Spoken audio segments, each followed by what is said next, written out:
Bonjour, depuis toujours on dit, si vous voulez connaître quelqu'un, un ami, quelqu'un membre de votre famille, voyagez avec lui. C'est en voyageant qu'on peut connaître l'individu. Moi, je connaissais bien Israël, bien sûr, le peuple israélien, depuis 7000 ans, on a des relations.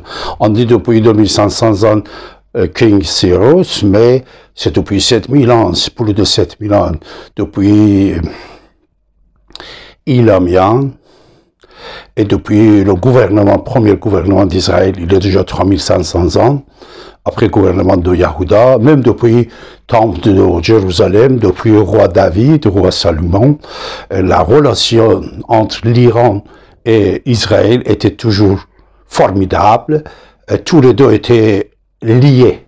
Des alliés, c'était Iran, Israël. Et même, vous savez, sur d'autres choses que j'ai parlé, vous allez le voir. Mais quand on est en Israël, quand on voit le peuple israélien, la gentillesse, l'humanisme, c'est formidable. Une chose que j'ai dit à tous mes amis depuis toujours, et quand je suis présent, je le constate également. Regardez, l'ennemi est celui qui, jusqu'à aujourd'hui, tous les pays musulmans, arabes, dès qu'il va parler d'Israël, puisque j'écoute les informations en 5 langues, tous les pays, dès qu'ils vont parler, les pays arabes, Israël, il dit « Adovo Sohyoniya », c'est-à-dire mon ennemi sioniste.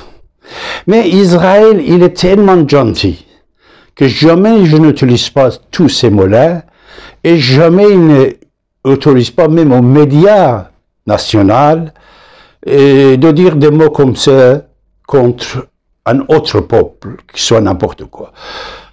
Et partout en Israël, quand vous marchez, partout, pour les Israéliens, pour les Arabes en Israël, c'est quelque chose de très simple, normal.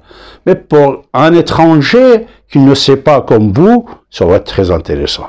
Vous êtes n'importe où, dans n'importe quelle roue, sous n'importe quelle autoroute, dans n'importe quel village, dans n'importe quelle ville. Toutes les écritures que vous voyez, c'est en 2 langues, hébreu, arabe. Vous voyez la langue arabe, partout c'est écrit. Israël ne pense pas que les Arabes sont l'ennemi. Ils respectent la langue, respectent le peuple. C'est formidable. Deuxièmement, qui est très important, mes chers amis, cette volonté de la violence et de la guerre. Malgré tous les israélophobies qui font dans le monde, tout ce qui est enfant de c'est Israël, c'est les Juifs, c'est Israël, c'est des mensonges. Moi seulement, je vais vous donner un exemple de la République islamique d'Iran avec Israël. Déjà, vous devez savoir, vous devez dire que l'Iran et le peuple iranien, ce n'est pas le pouvoir iranien. Peuple et pouvoir, c'est pas la même chose en Iran. Le peuple iranien considère Israël et les Juifs comme les frères et les sœurs, comme compatriotes, Les analyses de David Abbassi, Siavash Avesta, je vous invite d'aller écouter, surtout que c'était soutenu par les grands rabbins de Jérusalem, d'Israël, et même à Paris quand j'étais plusieurs fois, Jean-Pierre Halali et beaucoup d'autres grandes personnalités, et ils soutenaient les théories de David Abbassi concernant cette amitié. Alors, Israël jamais ne veut pas de la guerre, jamais ne veut pas la destruction d'Iran. Regardez, quand on faisait la guerre Iran-Irak, c'est l'Israël qui était le seul pays qui a aidé l'Iran. Seul pays. Moi, j'ai parlé avec Paul Kiles, c'était un ami, comme vous savez. Paul Kiles, ministre de la Défense et ministre de l'Intérieur de François Mitterrand. Il disait, Israël, on cherchait comment on pouvait arrêter l'aide d'Israël en faveur d'Iran, puisque tout le monde était avec Saddam Hussein. Il a dit, j'ai pas pu sur certaines choses que j'ai expliquées, il a démissionné. Ari Ben Menaché, conseiller de Ishaq Shamir, membre de Mossad, puisqu'il a aidé l'Iran dans la guerre, suite aux instructions qu'il avait, instructions israéliennes, qu'est-ce qu'ils ont fait? Ils l'ont mis en prison aux États-Unis pendant 1 an. Après, il a fait un livre, Profit of War. J'ai demandé à mon ami, Dr Masoud Ansari, qui l'a traduit en personne, apprendre toutes les langues, plusieurs millions de ce livre étaient vendus. Israël, s'il n'aurait pas aidé l'Iran, nous n'avions plus aujourd'hui province de Khouzestan. Israël, il a aidé l'Iran beaucoup, même jusqu'à maintenant. Quand je parle avec le peuple et avec le pouvoir d'Israël, je vois toujours la volonté du paix, la volonté d'avoir de bonnes relations existe chez l'Israël. Israël ne cherche pas la guerre.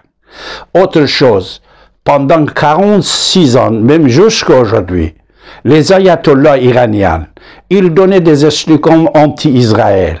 Je me rappelle au départ de la révolution, même pour la plupart des mouvements gauche, marxistes, islamiques, aujourd'hui, ils sont sous l'ordre d'Israël. Aujourd'hui, ils ont su qu'ils ont fait des erreurs à l'époque. Des mouvements marxistes, islamistes. Je ne veux pas citer le nom.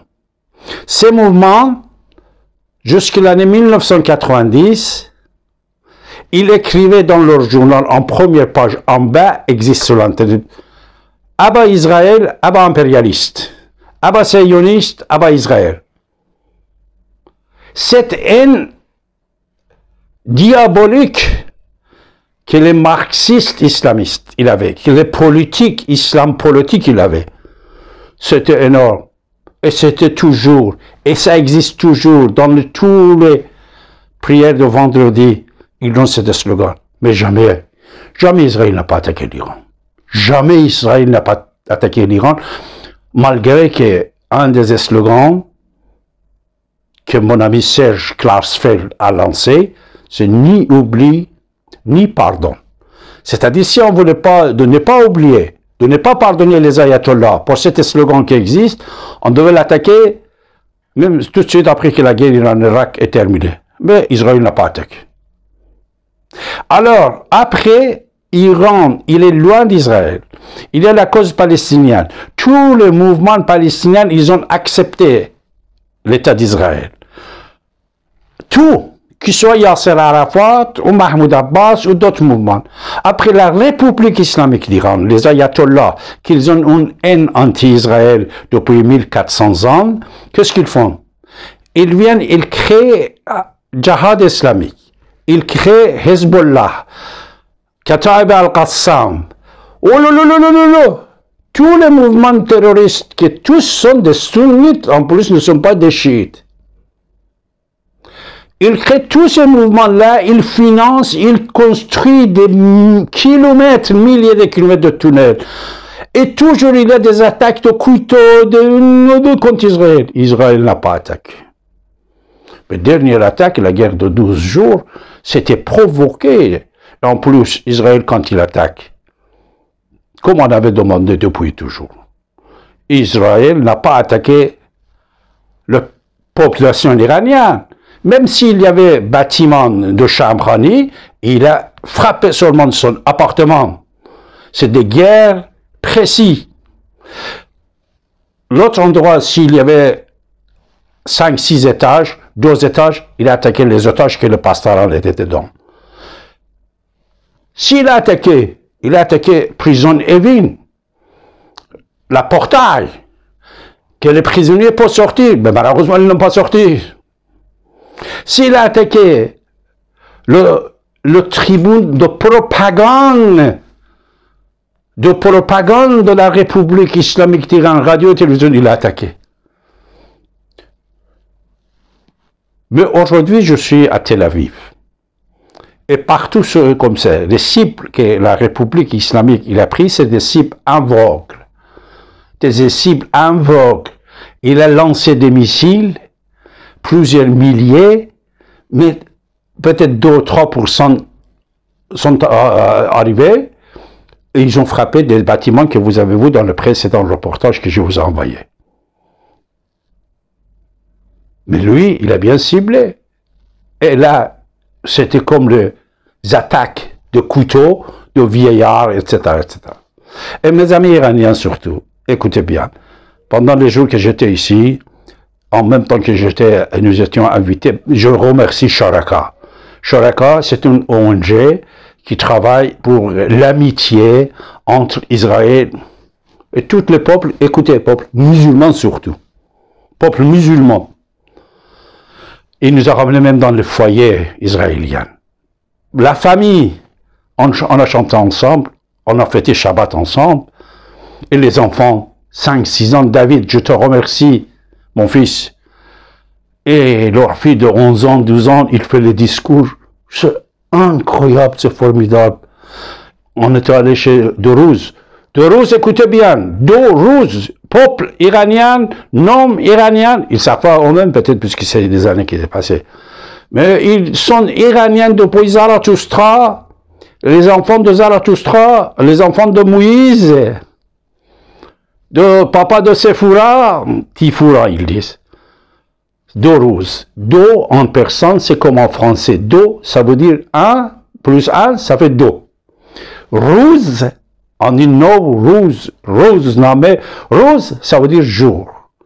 Ce sont des peuples iraniens qui croient en deux rouz, yawmain, al-yawm wa yawm al-akhar. Le jour que nous sommes là, le jour qu'ils vont partir et revenir dans un autre corps. Alors, on était invités. Je vous ai diffusé sur Instagram les paroles d'une femme de Dourouz. C'est une philosophe. Quand elle parle, cette femme, de la paix et de l'amitié et de aimer un ou l'autre. Et même si nous, on critique de temps en temps, on ne critique pas n'importe quel peuple, n'importe quelle religion. Religion, n'importe quoi. Moi, je suis laïque. Mais la religion, c'est pour le cœur. Vous devez le garder dans votre cœur, dans votre foyer. Vous n'avez pas le droit de le sortir dans la rue, attaquer, tuer les gens. Pour ça, nous sommes contre l'islam quand il est politisé, islam politique. Islam politique, c'est Hamas. Islam politique, c'est Jihad islamique. Islam Kataib al-Qassam. Islam politique, c'est Hezbollah. Islam politique, c'est la République islamique d'Iran qui, depuis 46 ans jusqu'à maintenant, il est en train de massacrer, assassiner les Iraniens. C'est l'islam politique. Mais heureusement, nous allons prier et demander de Dieu, parce que je crois en Dieu, hein, je crois en Dieu, demander de Dieu que l'islam du nouveau monde, puisque le nouveau monde, ça a commencé déjà, l'islam du nouveau monde soit l'islam d'un prince que je l'aime beaucoup, je l'admire, je le connais depuis l'âge peut-être 14, 15, 16 ans, je l'ai rencontré à Paris, il venait me voir, et je ne savais pas qui était et qui va devenir un jour prince d'Arabie Saoudite, c'est prince Mohammed bin Salman. Mohammed bin Salman, depuis l'âge 14, 15, 16, je ne sais pas, dans ce jour-là, et que je l'ai rencontré, et j'ai constaté que c'est quelqu'un qui cherche la vérité, et une fois qu'il cherche la vérité, il arrive à cette vérité, il l'exécute. Et ce qu'il a exécuté pour l'Arabie Saoudite, et l'islam d'Arabie Saoudite, c'est un islam tout à fait différent avec tous les islams dans tous les autres pays. Qu'il soit la Turquie de Rajab Tayyip Erdogan, l'islam de la République islamique de Ali Khamenei, l'islam de Pakistan, avec tout le respect que j'ai pour tout le monde, mais pas pour l'islam politique. Mohammed bin Salman, il a fait énormément de choses formidables, c'est-à-dire la religion, c'est une affaire personnelle, même surtout l'islam, c'est une affaire personnelle, la liberté pour les femmes, la liberté de l'expression, la liberté pour faire le business, l'accord d'Abraham. L'accord d'Abraham. Que nous, depuis 40 ans, on parlait de l'accord de Cyrus, qu'ils n'ont pas écouté.